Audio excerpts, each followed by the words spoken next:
In today's video, we're talking about methods, principles, running, deadlifting, and peanut M&Ms. How do these all mix in? Have a look at the video, let's check it out.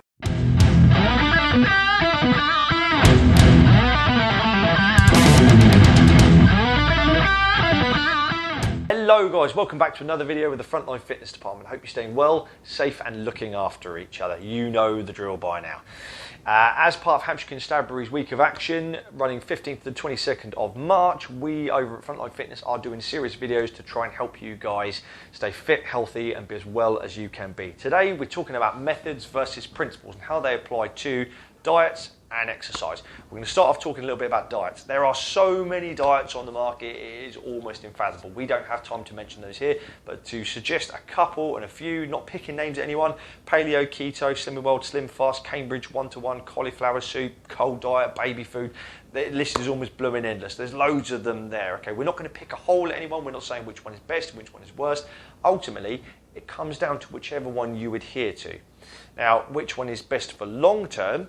That's another discussion entirely, okay, but it's going to be the one that is sustainable by you. All of these diets you'll find, they've got these success stories and some of them have got celebrity endorsements. Well, how on earth does that work? Because people create a calorie deficit by eating fewer calories for the amount they're moving through whichever chosen method. All of these diets are methods, but when you understand that principle that by eating less calories for the amount you're moving, then you can understand the principle behind it, so you don't need to fall foul of it. You would have heard the term calorie deficit, no doubt, on social media by some online personal trainers who are all exceptionally knowledgeable and do speak the gospel truth about lots of things. There is a lot to be said about nutrient density and biomes and gut health and everything, but we can't fit that into a teeny tiny social media video, so we're going to stay on topic here in terms of creating our own methods and principles.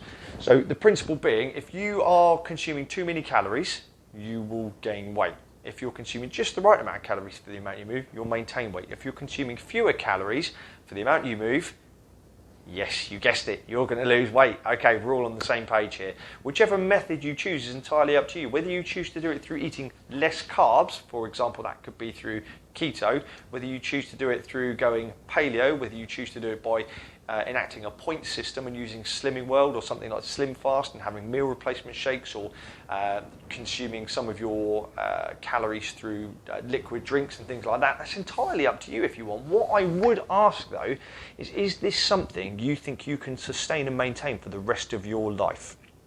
Can you start making a small change to your life right now by perhaps eating a little bit more fruit, or cooking with something organic, or if you can't, cooking with some fresh ingredients at the absolute very least without having too much processed food? I'm not saying you have to chuck out every single little bit of processed food straight away, but let's start making small changes to create your own method. Let's call it the Dave method. Everybody knows someone called Dave, don't they? Dave wants to lose weight, but Dave's not sure how he's going to do that. He's sought a little bit of advice and he's seen there's loads of diet options out there. He's going to make one small change to his day, and that's going to be the first step in the Dave method. Okay, the principle's still the same. Dave still needs to consume fewer calories for the amount he moves, but Dave's going to do that by taking bits out of what he wants. So he's going to eat some fresher produce, which has a higher nutrient density, might help him feel fuller for longer. Again, massive subject. But he's going to eat slightly less custard creams because he knows they're high in calories and they're not too great for him, but he's still going to have some custard creams. He's still going to have peanut M&Ms sometimes, but he's not going to do it in excess. Now, another diet which we didn't talk about, which most police officers will have done very briefly at some point in their career, is intermittent fasting. Intermittent fasting is when you reduce your feeding window. A lot of people choose around about the 12 p.m, so afternoon till 8 p.m. They have that period where you can eat between 12 and 8, and then everything outside, you're not going to consume any calories. You're reducing your feeding window, so you're kind of skipping breakfast. Now, police officers, you would have been on constants, or you would have been to a series of jobs and not had a chance to have a meal break, so you've gone through your entire shift and you've just not eaten a meal. You've intermittent fasted. You didn't die, you didn't get overly hangry, I hope. So you were able to do that for a day. It's entirely possible that you can do it, and if you choose to do it like that, then great, that's a method which might work for you, but it's still just a method. There's nothing magical or whimsical about it. Just think about this, right? You skip your breakfast, so you don't have anything in the morning, and you wait till 12 o'clock and you eat your lunch, you feel great. You're going to have a snack later on, then you have your dinner, and it gets to 8 o'clock in the evening, you've had your tea, and then at 8:01 you can hear that bag of peanut M&Ms rustling in the cupboard. Nobody's in the kitchen, but you can still hear it. But then you say to yourself, oh, no, I'm going to parent myself because I am telling myself I'm not going to have anything to eat after 8 o'clock. All you're doing is parenting yourself. You wouldn't let your kids eat ice cream right before bed unless you really don't want them to go to bed. So you just tell yourself, no M&Ms or ice cream for me, cupcake, not happening. That's literally all that is. It's another method towards you reaching your goals. And if you can parent yourself and say, I'm not going to eat because it's post 8 p.m, you can also parent yourself and say, I'm not going to have my 6th biscuit with this cup of tea because that doesn't set me towards my goals. You can do it.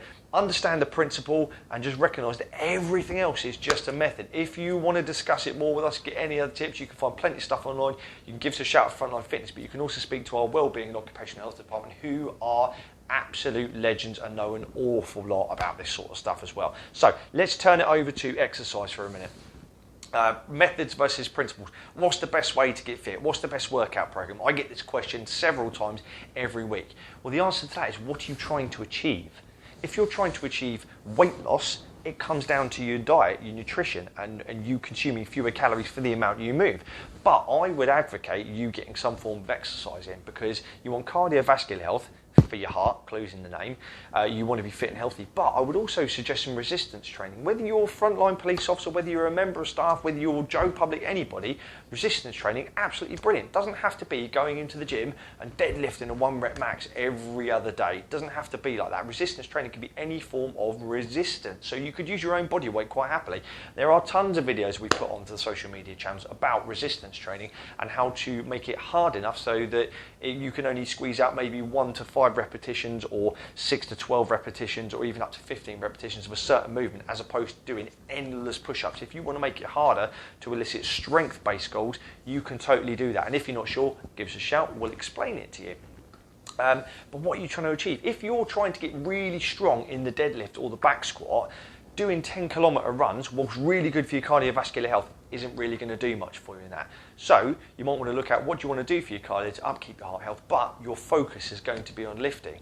If you want to get really good at doing kettlebell swings, you're not just going to be doing endless burpees and HIIT workouts. Burpees are awful and brilliant at the same time, but they're not going to serve you towards your goal. So what are your goals? Do you want to get stronger? Do you want to get faster? Do you want to have more endurance?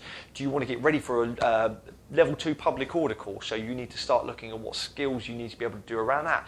Do you want to look at a firearms course? Well, what actually physical attributes do I want, or do I need to enable me to turn up to the course and be able to focus on the skills and tactics? If you've got questions around those two things, give us a shout, because we are developing programs at the moment for them. But you have to think about specificity, specific adaptation to impose demand. What you're trying to get good at, you need to perform those sort of behaviours in order to get good at them, be able to do them.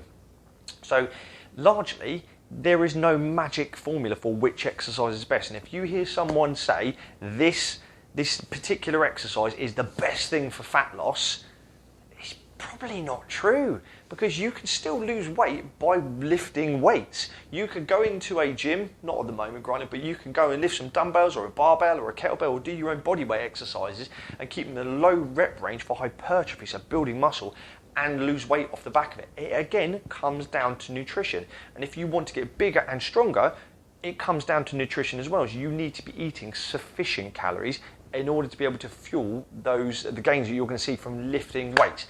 I could gabble on about this all day, but I've pretty much gone past a whistle-stop tour of the absolute basics around methods and principles for diet and also for training.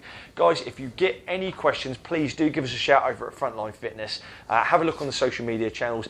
Do us an absolute win and follow us on YouTube, Facebook, Instagram.